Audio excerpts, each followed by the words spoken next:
নমস্কার, আমি কানাই বৈরাগ্য, থ্যালাসেমিয়া হাসপাতালের প্রতিষ্ঠাতা।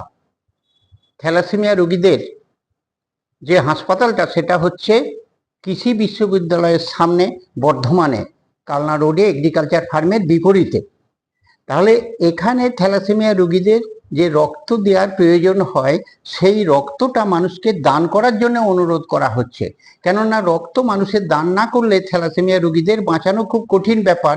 কেননা রক্ত এই পর্যন্ত আমাদের এই পৃথিবীতে কোথাও রক্ত তৈরি হয় না, একমাত্র মানব দেহেই রক্ত তৈরি হয়।